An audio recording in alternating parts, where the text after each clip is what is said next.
약함의 방향성이라는 제목으로 하나님 말씀 전하겠습니다. 전남에서 전해지다가요, 이제는 많은 사람들의 입에 오르게 된 그런 말이 있습니다. 벌교에 가서 주먹 자랑하지 마라. 맞나요? 네. 여수 가서 돈 자랑하지 마라. 순천 가서 인물 자랑하지 마라. 네. 겸손에 관해 교훈을 주는 말이죠. 성경의 인물 중에 겸손하면 떠오르는 인물 중 한 명을 꼽으라면 아마 바울 사도라고 하겠습니다.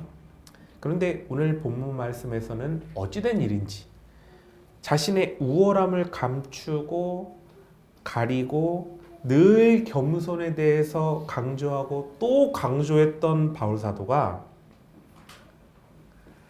비행기 타고 해외여행 갔다 온 거는 명함도 못 내밀고 우주여행 갔다 온 거는 비교가 안 되게 큰 자랑거리인 셋째 하늘에 갔다 온 이 영적 체험에 대해서 교인들 앞에 밝히 드러내어 알리고 있습니다.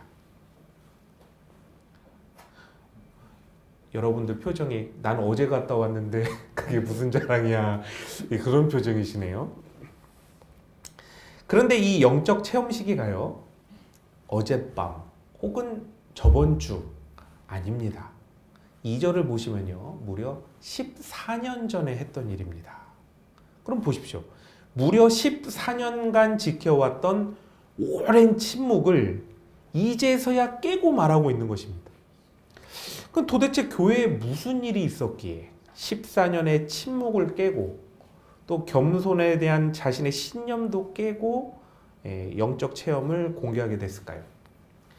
바울 사도가 영적 체험에 대해 공개할 수밖에 없던 이유는 고린도 교회 안에 거짓 사도들이 이제 침투를 해가지고 자신의 영적 체험에 대해서 막 말을 하면서 이러이러한 영적 권위와 영적 지식을 가진 바로 자신을 따라야 된다고 막 성도들을 미혹하는 겁니다. 그래서 자신들을 따르게 되면 거짓 교리와 또 가르침을 막 전파를 하고 또 바울 사도의 사도권과 또 영적 권한에 대해서 아니 나보다 못한 사람이다 이렇게 막 계속 깎아내리고 또 그렇게 영적 세계도 잘 모른다고 바울 사도를 불신하도록 만들어서 구원의 교리를 손상시키고 또 교회의 질서에 심각한 위협을 가했기 때문에 그렇습니다. 그래서 바울 사도는 거짓 사도들의 이 중대한 위협 속에서 교인들에게 바른 신앙을 알려주고 또 지도해주기 위해서 그동안 침묵해왔던 자신의 영적 체험에 대해서 이렇게 밝히 공개를 하면서 영적 체험에 대한 올바른 태도 그리고 또 영적 체험을 했을 때의 모범이 무엇인가 이것을 이제 보여주고 있습니다. 그런데 바울 사도의 영적 체험의 내용을 잘 보시면요, 상상을 초월하는 걸 보게 됩니다. 3층 천에 갔다 왔대요. 3층 천에. 3층 천은 이제 당시 유대인의 세계관을 알아야 되는데요. 눈을 이렇게 딱 떠서 봤을 때 하늘에 구름 떠다니는 이런 하늘이 있지 않습니까? 이런 하늘은 1층 천. 그다음에 그 위에 해, 달, 별 그런 것들이 있는 것이 바로 2층 천. 그리고 그 위에 하늘의 보좌에 좌정하신 하나님께서 계신 곳 그곳이 이제 3층 천입니다. 근데 바울 사도가 1층 천도 아니고 2층 천도 아니고 3층 천을 갔다 왔답니다. 그러니까 무슨 소리입니까? 하나님을 뵙고 왔다 얘기를 밝히고 있는 거죠. 근데 이게 끝이 아닙니다. 더 놀라운 사실은 3절에 있어요. 바울 사도가 3층 천에 올라갔을 때 몸 안에 있었는지 몸 밖에 있었는지 모르겠다고 계속 강조하고 있죠. 왜 강조했을까요? 이것은 바울 사도가 3층 천에 올라갈 때 주로 이제 한국 사람들이 이해하고 있는 것처럼 이렇게 영혼이 쭉 빠져나가서 이렇게 올라갔다는 그런 얘기가 아니에요. 산채로 자기가 올라간 거예요. 산채로 올라갔는데 이것이 도저히 설명할 길이 없는 거예요. 그래서 자신이 살은 채로 올라갔다 왔는지 아니면 영혼만 갔다 온 건지 자기는 모르겠다는 거예요. 보통 천국 지옥 간증 하시는 분들이 있는데요. 그런 거 들어보면 자신의 몸에서 영이 뭐 쑥 빠져나왔다든지 아니면 죽음을 경험해서 천국을 갔다든지 하는데, 바울의 경우는 마치 에녹처럼 엘리야처럼 산채로 올라갔다는 거예요. 처음에 굉장히 놀랄 만한 일인데 전혀 놀라질 않으시네요. 바울의 영적 체험은 그야말로 누구와도 비교할 수 없을 정도의 최고 수준의 경험을 다 해봤다는 거예요. 근데 여기서 끝이 아니에요. 4절을 보십시오.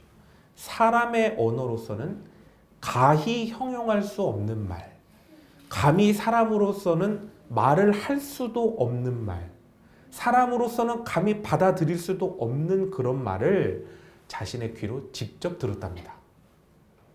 소위 요새 사람들이 말하는 말로서 영적 체험 끝판왕까지 다 갔다 오는 분입니다.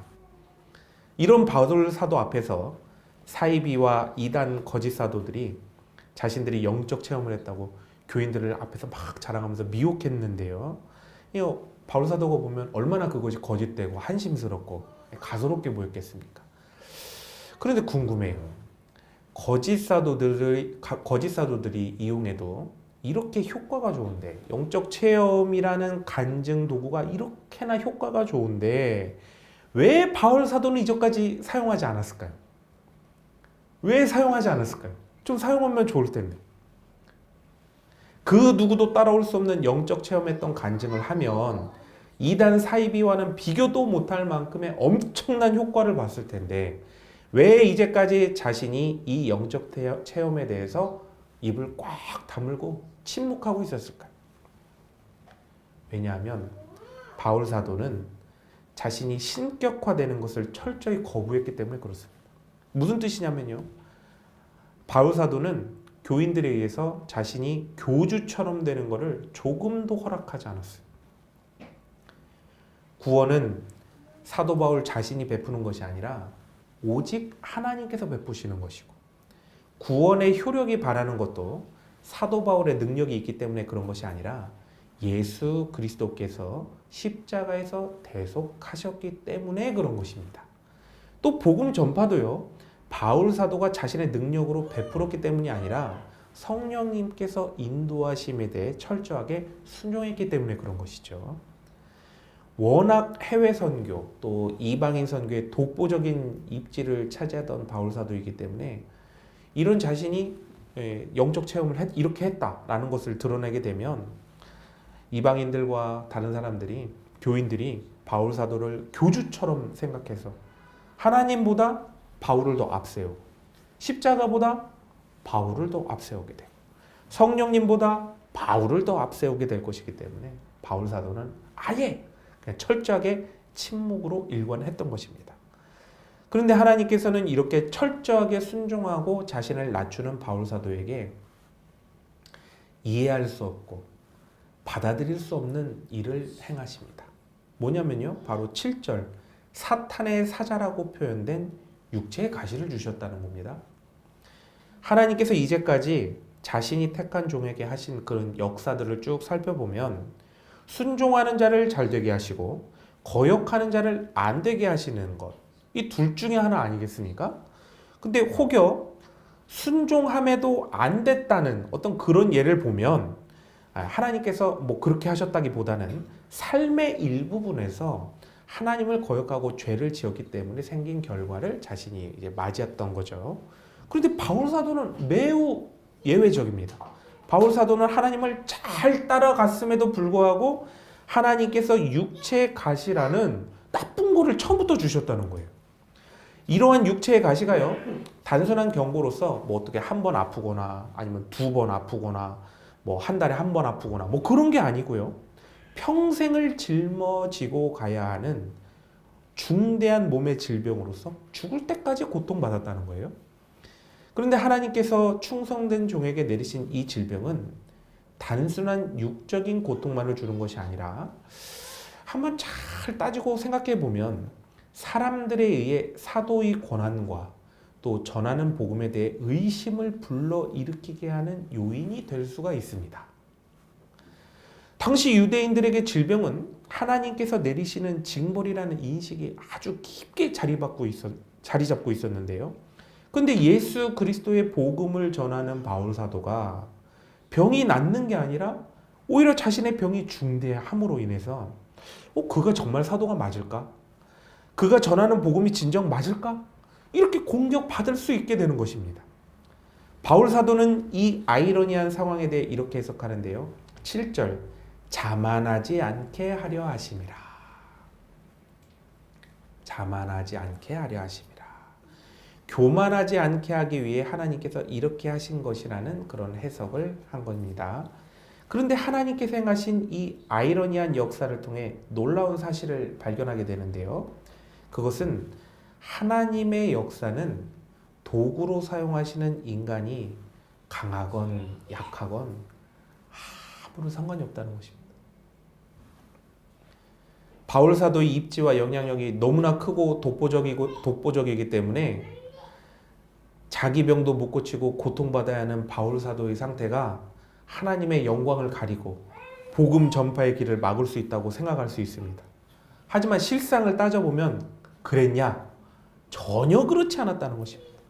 복음이 전해지는데 바울의 어떠함이 전혀 영향을 주지 않았다는 것입니다.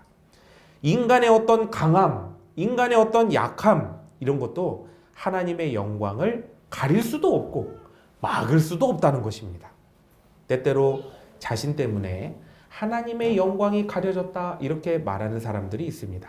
그런데 이런 말 속에 담긴 그분들의 마음을 이렇게 잘 살펴보면 하나님 앞에 죄송한 마음과 회개하는 마음도 있지만 그보다는 더 하나님을 원망하는 마음이 있다는 걸 보게 됩니다.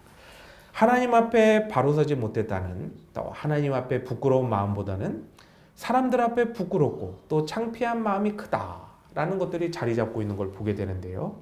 그래서 사람들 앞에 본인이 부끄럽고 창피한 만큼 하나님의 영광을 가렸다 이렇게 생각하는 겁니다.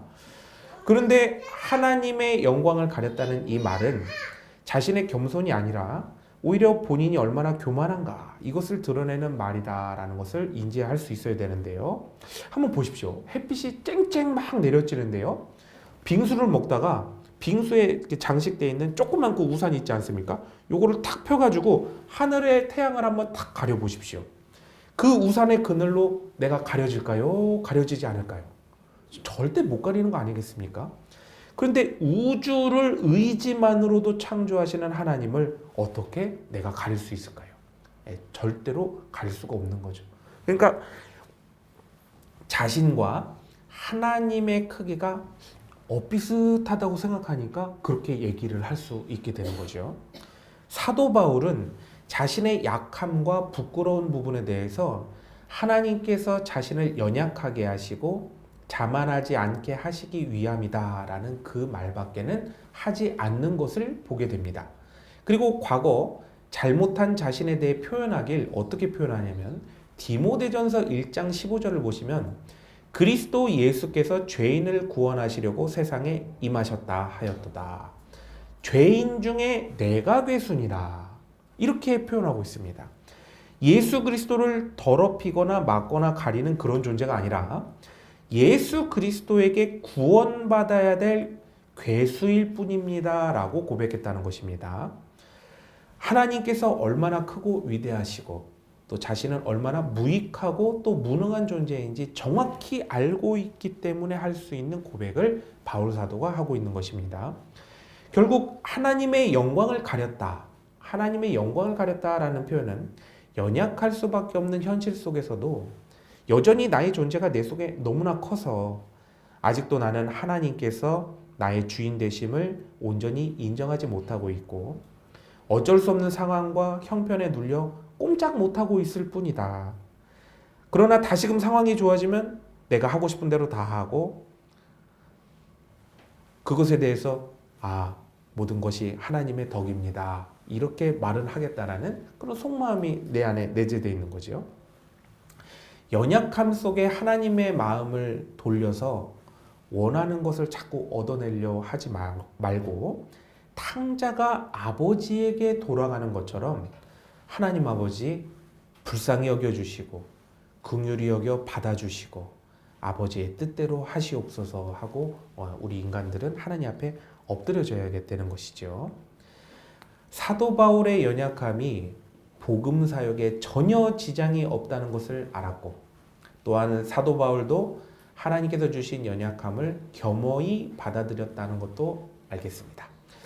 자, 그렇다면 바울 사도는 자신에게 주신 이 연약함에 대해 어떤 의미를 뒀을까요? 바울 사도는 연약함을 하나님께서 주신 유익이다, 하나님께서 주신 유익이다라고 받아들였다는 것입니다. 우리는 너무나 당연하게도 바울 사도의 연약함에 대해서 하나님께서 주신 것입니다 이렇게 얘기를 하고요. 그리고 하나님께서 주신 것이니 당연히 바울 사도에게 유익이다 이렇게 쉽게 얘기를 합니다. 그러지 않나요? 그러나 입장을 바꿔서 내가 바울 사도가 되었다고 생각해 보십시오. 하나님께서 주신 것이니 나의 유익입니다. 이렇게 고백할 수 있을까요? 이건 정말 힘든 일이라는 것입니다. 정말 힘든 일이라는 것입니다. 이 고민을요, 얼마나 했을까를 생각해 보면 7절의 바울 사도의 표현을 보면 알 수 있는데요. 사탄의 사자라는 표현으로 알 수 있습니다. 사탄의 사자. 바울 사도도요, 자신의 육신의 연약함에 대해서 정말 많이 고민했다는 것입니다. 그리고 이것이 사탄이 주는 것일까? 하나님이 주시는 것일까? 이것에 대해서도 정말 많은 고민을 했다는 거죠. 그런데 결국 자신의 병이 하나님께서 주신 것이라고 인정하게 됐습니다. 왜일까요? 9절을 보시면 자신의 약함으로써 예수 그리스도께서만 더욱더 잘 드러나셨기 때문에 그렇습니다. 예수 그리스도께서 더욱더 잘 드러나셨다는 거죠. 좀 더 자세히 말씀드리면 바울 사도는 복음을 전하면서 병으로 맞게 되는 고난으로 인해 많은 어려움을 겪게 되자 사탄이 역사하는구나 라는 걸 알게 됐습니다. 사탄이 복음을 전하려는데 방해하고 또 그 수단으로서 자신의 병을 이용했고 사람들로 인해 어떤 지탄과 의심도 받게 만들려는 그런 계획을 실행했다는 것입니다. 하지만 바울 사도는 이때요, 사탄만 본 게 아니라 사탄을 넘어서 사탄 뒤에 우주 만물을 주관하시고 역사하시는 하나님, 사탄도 도구로 사용하시는 하나님을 바라봤다는 겁니다. 그리고 사탄이 역사할 때마다 자신의 교만이었던 자신의 지식, 자신의 학문, 자신의 능력, 그리고 자신의 능력을 토대로 세운 계획들, 이런 것들이 다 무력화되는 거예요. 대신 도리어 생각하지도 못했고 꿈에도 생각하지 못했던 하나님의 역사들이 일어나고 하나님의 뜻이 대신 이루어지는 것을 보게 됐다는 거죠. 자신이 약하기 때문에 하나님 앞에 철저히 꺾일 수밖에 없었고, 그렇기 때문에 예수 그리스도께서만 나타나실 수 있었습니다. 예수 그리스도께서만 나타나실 수 있었기 때문에 예수님께서 뜻하신 놀라운 복음의 역사가 이루어지는 것을 본인 스스로가 바라보고 증인이 되었던 거죠. 바울 사도는 자신에게 임한 사단의 역사가 하나님께서 주신 것임을 철저하게 깨닫고 자신을 낮추시고 예수 그리스도를 나타내신 하나님을 10절의 고백과 같이 기뻐할 수 있었던 것입니다. 그럼 바울 사도의 고백을 통해 깊은 깨달음을 얻게 되는데요. 신앙인에게 있어서의 강함과 약함은 세상의 그 무엇이 아니다라는 것입니다. 또 신앙인에게 있어서의 강함과 약함은 나에게 있어서의 그 무엇도 아니라는 것입니다. 신앙인에게 있어서의 강함과 약함은 이 강함과 약함을 통하여 드러나게 되는 예수 그리스도, 바로 이것이 강함과 약함인 것입니다. 자세히 말씀드리면 신앙인에게 있어서의 강함은 하나님께서 나를 통하여 이루신 하나님의 역사, 그리고 예수 그리스도의 구원의 나타남인 것이죠. 반대로 신앙인에게 있어서의 약함은 무엇입니까? 내 자신에게서 눈을 돌려서 하나님의 역사, 그리고 예수 그리스도의 구원을 바라보게 하고 순종하여 따라가게 하는 바로 전환의 바로 나의 연약함입니다. 따라서 성숙한 신앙인은 하나님의 뜻을 여쭙고 하나님의 뜻이 나를 통하여 온전히 이루어지길 기도하고 하나님의 뜻에 순종하여 나아가는 것을 기뻐하는 그런 삶을 살아가는 하나님께서 나타나고 하나님의 뜻이 이루어지는 삶을 살게 되는 것입니다. 자, 그럼 보십시오. 신앙인인 우리에게 예수 그리스도가 아닌 다른 것이 강점으로 나타났다면 이거는 무엇일까요? 바로 자랑할 일이 아니라 하나님 앞에 부끄러운 일이자 회개할 일이 된다는 것입니다. 세상의 모든 것이 세상 것으로 충만해져서 부족함이 없어서 딱히 하나님과 상관없이 살았다면 이것은 말 그대로 평안한 것이 아니라요, 하나님 앞에 부끄러운 일이자 회개할 일이라는 것입니다. 세상적으로 부족하고 연약하여서 하나님을 멀리 떠나 살았다면 이것은 사람들에게 창피한 일이 아닙니다. 바로 하나님 앞에 부끄러운 일이자 회개할 일이라는 것입니다. 세상적으로 없고 먹고 살기 바빠서 하나님과 멀리 떨어져 살았다면 이건 바쁘고 정신없이 잘 살아가는 삶이 아니라 하나님 앞에 부끄러운 일이자 회개할 일이라는 것입니다. 신앙인에게 있어서 세상적으로 성공하여 잘 되는 것이 자랑스러운 것이 아닙니다. 세상적으로 실패해서 안 되는 것이 부끄러운 것이 아닙니다. 신앙인임에도 불구하고 예수 그리스도께서 나타나지 않으시는 것, 예수 그리스도께서 나타나지 않는 것이 부끄럽고 창피한 것입니다. 하지만 어떤 상황 속에서라도 예수 그리스도께서 나를 통해 나타나시고 예수 그리스도의 모범을 따라 나아가려는 복음의 모습을 보였다면 그것은 하나님께서 기뻐하는 일이시자 교회에서 마땅히 그를 칭찬해 줘야 될 일입니다. 사랑하는 성도 여러분, 우리의 약함은 예수 그리스도를 나타냄으로써 생명의 구원과 또 복의 역사를 이루는 방향성이 있습니다. 날이 갈수록 나라가 어려워지고 삶이 힘들어져서 세상적인 삶이 점점 더 이렇게 약해져 가고 있습니다. 이것은 신앙인들의 삶이 약함을 통하여 하나님께 나아가 하나님을 붙들고 또 하나님의 구원하심과 역사하심을 구하라는 하나님의 부르심이겠죠. 하나님께서 큰 역사를 이루시려고 큰 약함도 주십니다. 세상 돌아가는 뉴스를 보다 보면 기도가 요즘 절로 다 나오시지요. 우리 모두의 약함을 통하여 간절히 하나님을 붙잡을 때가 왔습니다. 이렇게 하나님을 굳게 붙잡으시고 하나님의 구원과 역사를 구하시는 가운데 복 주시고 또 형통하게 하시는 하나님의 은혜와 또 구원의 역사가 이 땅 가운데 그리고 성도님들의 가정 가운데 그리고 기업과 사업장에 임하실 줄 믿습니다. 사랑하는 성도님의 한 주간의 삶 속에서 주인 되시는 예수 그리스도의 십자가와 또 견인해 주시는 성령님의 능력과 또 아버지 되시는 하나님의 뜻이 강력하게 드러나는 그런 복된 한 주간이 다 되시길 예수님의 이름으로 축원합니다.